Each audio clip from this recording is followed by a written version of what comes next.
Bonjour mes chers élèves.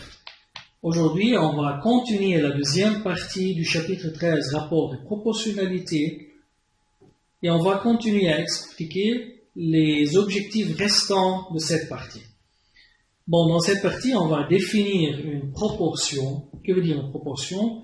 On va déterminer le coefficient de proportionnalité.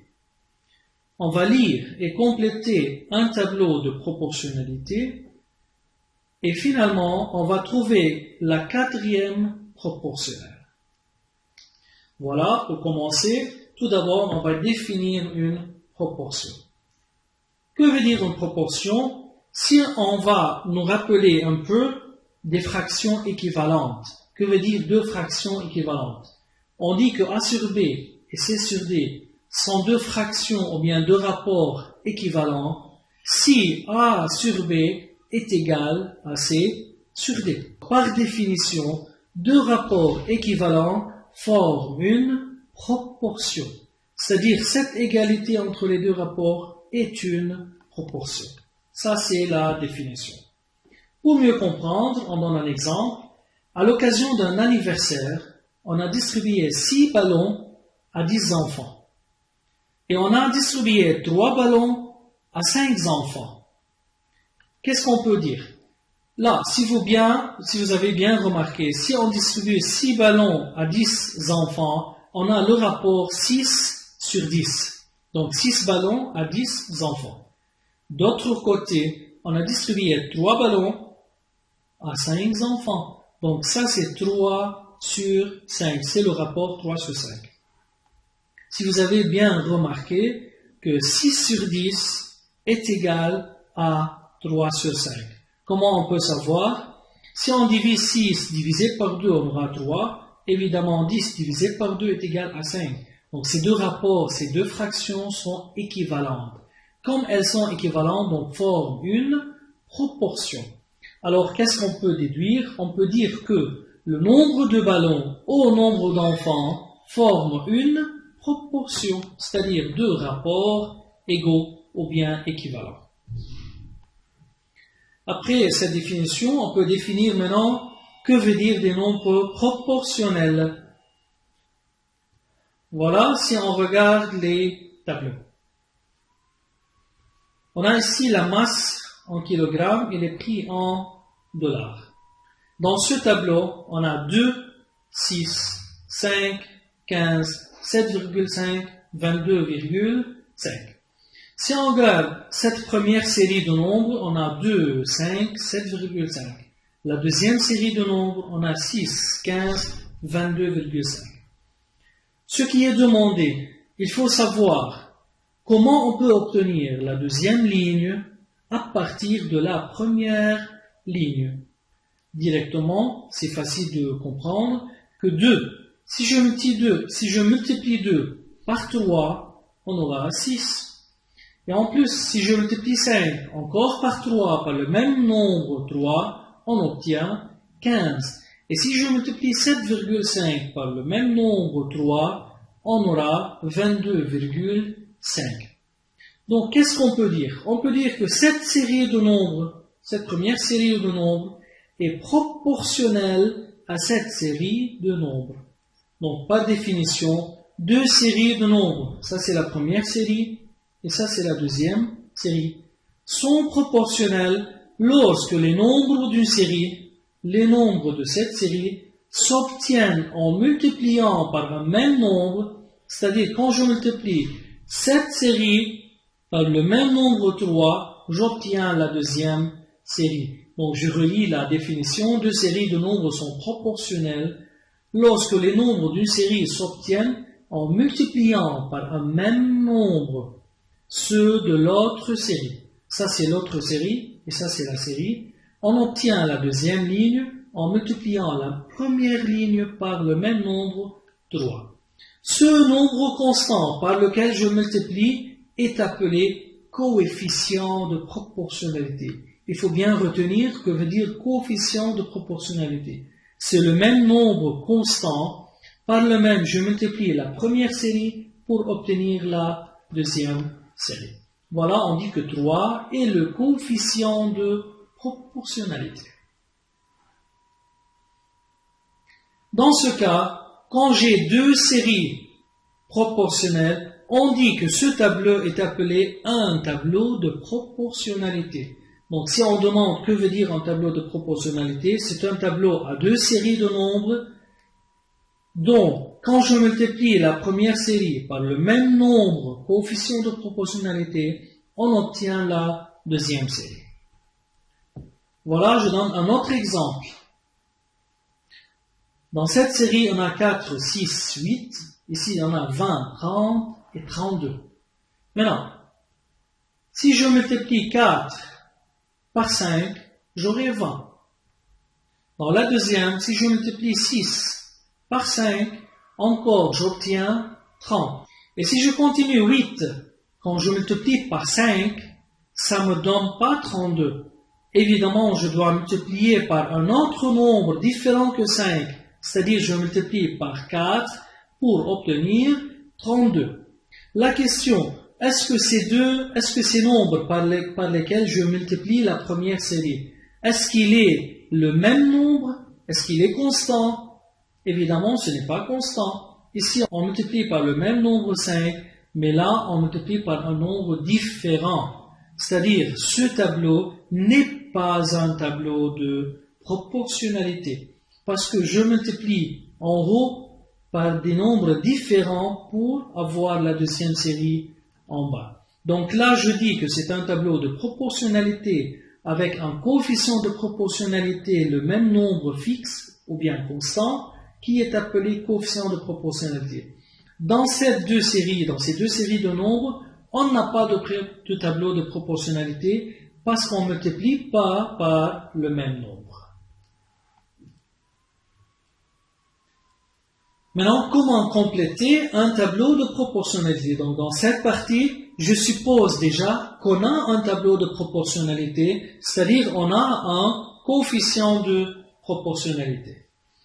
Dans cet exemple, on prend la distance parcourue en mètres est proportionnelle au temps. C'est-à-dire, que veut dire proportionnel? C'est-à-dire, quand le temps augmente, c'est-à-dire la distance parcourue doit augmenter, mais elle doit augmenter dans le même rapport. C'est-à-dire, je ne peux pas augmenter n'importe comment. Si elle est proportionnelle, je dois la faire augmenter en multipliant par le même nombre. Sinon, elle n'est pas proportionnelle. Maintenant, comment déterminer le coefficient de proportionnalité et trouver les valeurs qui manquent? Supposons qu'en 2 minutes, on peut parcourir 18 mètres. Si vous-même vous courez 2 minutes et vous faites 18 mètres de distance. Maintenant la question, si vous courez pour 7 minutes, combien de kilomètres vous pouvez parcourir? Pour savoir, on multiplie 2 par 9, on obtient 18. Ou bien pour savoir, on peut dire qu'on divise 18 divisé par 2, on obtient 9. C'est-à-dire le nombre de la deuxième série, si je le divise par 2, le nombre de la première série, j'obtiens le coefficient de proportionnalité. Donc dans ce cas, pour continuer la deuxième série, évidemment je dois multiplier 7 par 9, j'obtiens 63. Maintenant c'est au contraire. Si j'avais parcouru 90 km, combien de temps, ou bien en combien de temps j'ai parcouru cette distance? Pour savoir quel est le nombre ici que je multiplie par 9 me donne 90. Évidemment, je peux faire 90 divisé par 9 me donne 10. Ou bien 10 fois 9 est égal à 90. Pourquoi j'ai pu calculer ces valeurs? Parce qu'auparavant, on nous a dit que c'est un tableau de proportionnalité. S'il n'est pas un tableau de proportionnalité, je ne peux pas multiplier par le même nombre. Maintenant, c'est une application à vous-même de résoudre, de l'effectuer. Une remarque très importante, il faut trouver toujours le coefficient de proportionnalité d'un tableau de proportionnalité pour pouvoir compléter. Maintenant, 2 boîtes de sucreries contiennent 16 morceaux. Comment je dois compléter ce tableau? Il faut déjà savoir c'est un tableau de proportionnalité. C'est-à-dire, je peux chercher le coefficient de proportionnalité. Comment je dois le chercher? Je peux dire que 16 divisé par 2 est égal à 8. Ou bien, par quoi je multiplie 2 pour avoir 16? 2 fois 8 me donne 16. Donc, évidemment, on peut savoir que le coefficient de proportionnalité n'est autre que ce nombre constant 8. Maintenant, si je multiplie 5 fois 8, ça va donner 40. Maintenant, 72 morceaux de sucrerie. Dans combien de boîtes de sucrerie je peux les distribuer? Quel est le nombre multiplié par 8 dans 72? Qu'est-ce qu'on fait? On divise 72 qui est en bas. Par 8, j'aurai 9. Et là, je vérifie, 9 fois 8 est égal à 72. De même, 88 divisé par 8, ça fait 11. Je vérifie, 11 fois 8 est égal à 88. Que veut dire quatrième proportionnel? C'est-à-dire, dans un tableau de proportionnalité déjà, on a 3 valeurs connues qu'on connaît et une quatrième valeur inconnue qu'on ne connaît pas.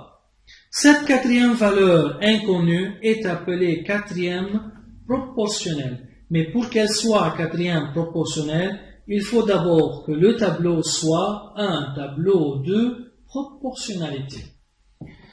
Donc, dans cet exemple, une voiture roule à une vitesse constante suivant le tableau de proportionnalité suivant. Maintenant, pour savoir déterminer la quatrième proportionnelle, on a deux méthodes. Dans la première méthode, si on a déjà 20, 40, 80, comment trouver la quatrième? On cherche le coefficient de proportionnalité. Par quoi je multiplie 20 pour avoir 40? Donc je fais 40 sur 20 est égal à 2. Donc je multiplie 20 fois 2. Donc 2 évidemment est le coefficient de proportionnalité. Donc je dois multiplier 80 par 2, ça va donner 160. Une deuxième méthode, je peux travailler cette fois-ci par ligne et non pas par colonne. C'est-à-dire 20 fois combien me donne 80? Comment je peux savoir? Je divise 80 sur 20. 80 sur 20 est égal à 4. Donc je peux multiplier ici 40 fois 4 est égal à 160. Elle doit être la même réponse. Cette valeur 160 qui était inconnue est appelée la quatrième proportionnelle. Pour bien comprendre, on donne une application. Trouvez la quatrième proportionnelle de la proportion suivante. Évidemment, on travaille une quatrième proportionnelle dans un tableau de proportionnalité, c'est-à-dire les rapports sont équivalents, sont égaux, c'est-à-dire ils forment une proportion. Maintenant, pour trouver cette quatrième proportionnelle, comme on a déjà 3, 6 et 24 sont connus, on a la quatrième valeur n qui est inconnue. Donc n est la quatrième proportionnelle. Comment je dois réfléchir? Tout d'abord, par quoi je multiplie 3 pour avoir 6? Donc si je divise 6 sur 3 est égal à 2. Donc 3 fois 2 me donne 6. Évidemment, 2 est appelé le coefficient de proportionnalité. Donc, par quoi je dois multiplier n alors? Je dois multiplier n par 2. Donc ça, c'est une remarque très importante. Quand je multiplie le premier rapport par 2, je dois multiplier l'autre membre par la même opération fois 2. Dans ce cas, comme 3 fois 2 est égal à 6, donc je dois multiplier n fois 2 est égal à 24. Quel est le nombre multiplié par 2 dans 24? Je peux dire que 24 sur 2 est égal à 12. Donc alors n est égal à 12. Et je vérifie 12 fois 2 est égal à 24.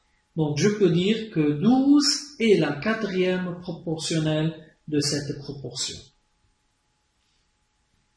Merci de bien m'écouter mes chers élèves. Je vous invite à bien regarder cette deuxième vidéo avant d'effectuer les exercices. Et si vous n'avez pas bien compris de la première fois, vous pouvez la regarder encore une deuxième ou bien troisième fois. Et après, il faut toujours assister au livre pour réviser les règles pages 174 et 175. Finalement, vous allez effectuer comme devoir les exercices 15, 17, 18, 19 et 21 de la page 183. Merci pour bien m'écouter, mes chers élèves. Je vous aime très bien. À bientôt. Au revoir.